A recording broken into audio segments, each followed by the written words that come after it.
السلام علیکم ورحمۃ اللہ وبرکاتہ۔ ایک عربی پوسٹ کا ترجمہ۔ ایک ایسا مضمون جو نہایت حوصلہ افزا ہے۔ ہم کیوں قبر کی نعمتوں کے بارے میں بات نہیں کرتے؟ ہم یہ کیوں نہیں کہتے کہ وہ سب سے بہترین دن ہوگا جب ہم اپنے رب سے ملیں گے؟ ہمیں کیوں نہیں بتایا جاتا کہ جب ہم اس دنیا سے کوچ کریں گے تو ہم ارحم الراحمین کی لامحدود اور بے مثال رحمت اور محبت کے سائے میں ہوں گے، وہ رحمان جو ماں سے بھی زیادہ مہربان ہے۔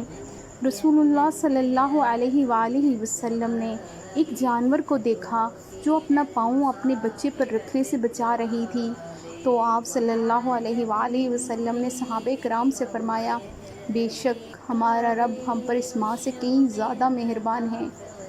کیوں ہمیشہ صرف عذاب قبر کی باتیں ہو رہی ہیں؟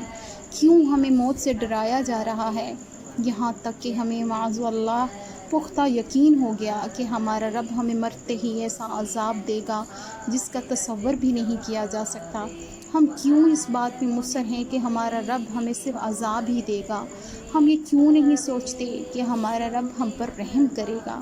ہم یہ بات کیوں نہیں کہتے کہ جب قبر میں مومن صالح سے منکر نکیر کے سوال و جواب ہو جائیں تو ہمارا رب کہے گا، میرے بندے نے سچ کہا، اس کے لیے جنت کا بچھونا بچھاؤ، اس کو جنت کے کپڑے پہناؤ اور جنت کی طرف اس کے لیے دروازہ کھول دو اور اس کو عزت کے ساتھ رکھو۔ پھر وہ اپنا مقام جنت میں دیکھے گا تو اللہ سے گڑ گڑا کر دعا کرے گا، پروردگار قیامت برپا کر تاکہ میں اطمینان کے ساتھ جنت چلا جاؤں۔ احمد، ترمذی، ابو داؤد۔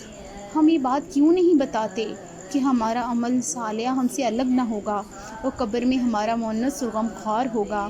جب کوئی نیک آدمی وفات پا جاتا ہے تو اس کے تمام رشتہ دار جو دنیا سے چلے جا چکے ہیں ان کی طرف دوڑیں گے اور سلام کریں گے، خیر مقدم کریں گے۔ اس ملاقات کے بارے میں رسول اللہ صلی اللہ علیہ وآلہ وسلم نے فرمایا کہ یہ ملاقات اس سے کہیں زیادہ خوشی کی ہوگی جب تم دنیا میں اپنے کسی عزیز سے طویل جدائی کے بعد ملتے ہو اور وہ اس سے دنیا کے لوگوں کے بارے میں پوچھیں گے۔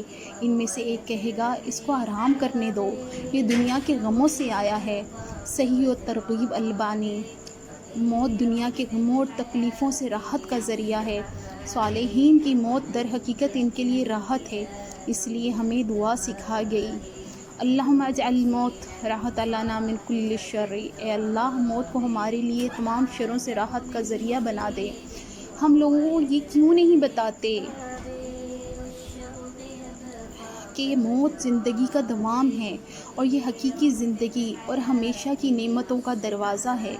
ہم یہ حقیقت کیوں چھپاتے ہیں کہ روح جسم میں قیدی ہے اور وہ موت کے ذریعے اس جیل سے آزاد ہو جاتی ہے اور عالم برزخ کی خوبصورت زندگی میں جہاں مکان و زمان کی کوئی قید نہیں ہے رہنا شروع کرتی ہے؟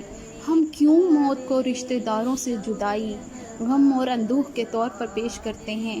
کیوں نہیں ہم یہ سوچتے کہ یہ اپنے آباء و اجداد و احباب اور نیک لوگوں سے ملاقات کا ذریعہ ہے؟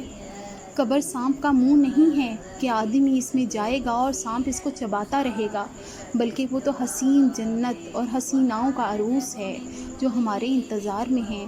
اللہ سے نیک امید رکھو اور اپنے اوپر خوف طاری مت کرو۔ ہم مسلمان ہیں، اس لیے ہم اللہ کی رحمت سے دور نہیں پھینک دیے گئے ہیں۔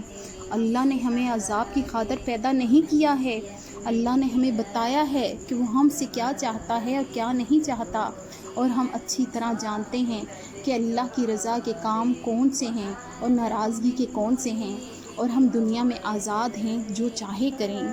اللہم اجعل خیر اعمالنا خواتمہا و خیر اعمارنا و آخرہا و خیر ایامنا یوم ان نلقاک، اے اللہ ہمارے اعمال کا خاتمہ بالخیر کریں، ہماری آخری عمر کو بہترین بنا دیں، اور سب سے بہترین دن وہ جس دن آپ سے ملاقات ہوگی۔